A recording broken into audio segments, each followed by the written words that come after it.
Good morning class 8th। बेटा आज हम पढ़ेंगे चैप्टर 6 भगवान के डाकिए, जो कि रामधारी सिंह दिनकर जी द्वारा लिखित है। ठीक है, यहाँ पे देखो, यहाँ पे है रामधारी सिंह दिनकर, बहुत ही फेमस एक कवि हैं।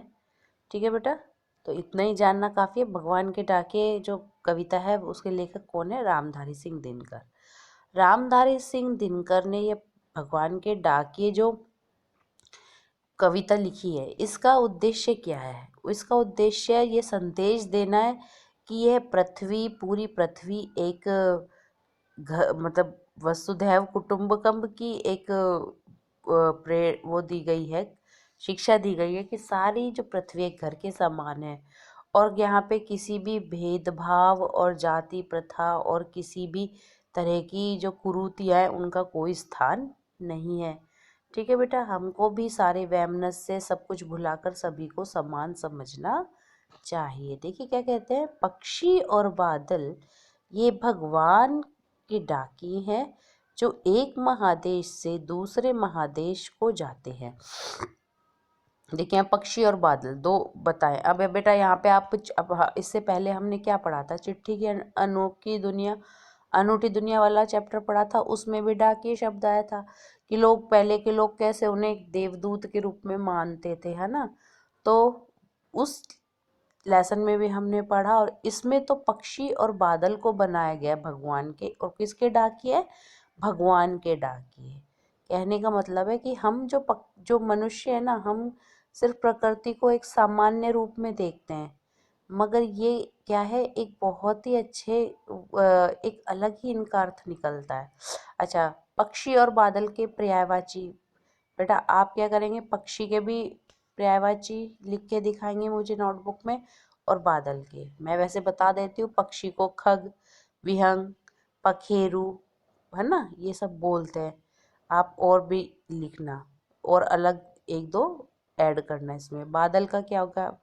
नभ, व्योम, आकाश। ठीक है बेटा, आप और अलग देखने की कोशिश करना। तो ये दोनों क्या है? भगवान के डाकी हैं। ये क्या करते हैं? एक जगह का संदेश दूसरी जगह पहुंचाते हैं। ठीक है, कैसे पहुंचाते हैं?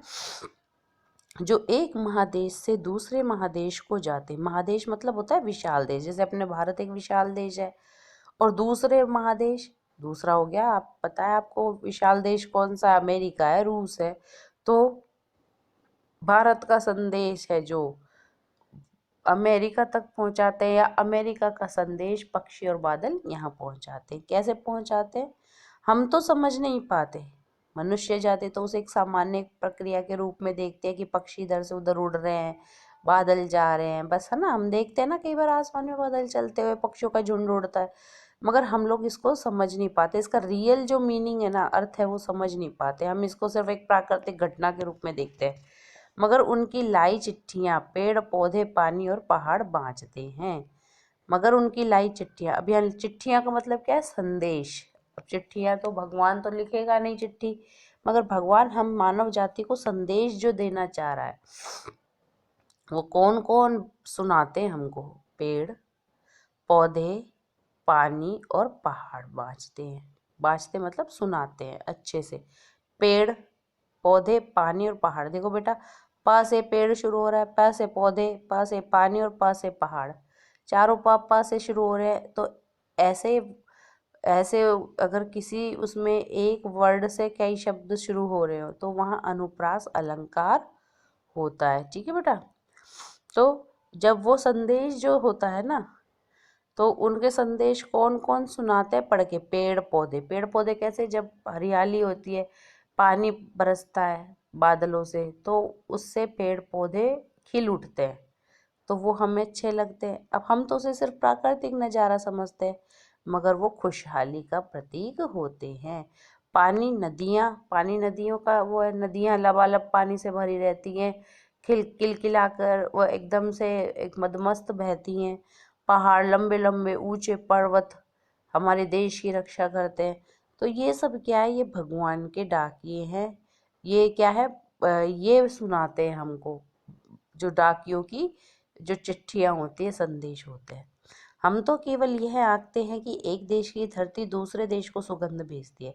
हम तो केवल प्रकृति को एक सामान्य अर्थ में जानते हैं, आकलन करते हैं या उसका अनुमान लगाते हैं कि एक देश की धरती दूसरे देश को सुगंध भेजती है, कि एक देश की धरती है जो दूसरे देश में सुगंध भेज देती है, और यह सौरभ हवा में तैरते हुए पक्षियों की पाखों पर तिरता है।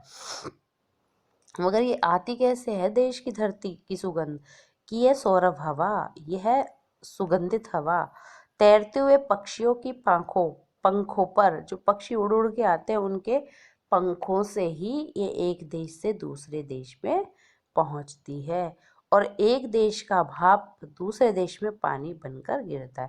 बेटा आपने उसमें पढ़ा होगा, ज्योग्राफी और इन सब चीज़ों में पढ़ा होगा ना, ये अपने ऐसे ईवीएस में, सॉरी, है ना, कि वाटर फॉर्मेशन कैसे होता है, वेपोरेशन और ये सब चीज़, वाष्पीकरण, कि पानी उड़ता है, बादल वो भाप से बादल बन जाते हैं, फिर वो माउंटेन से टकराते हैं और फिर पानी बरस जाता है।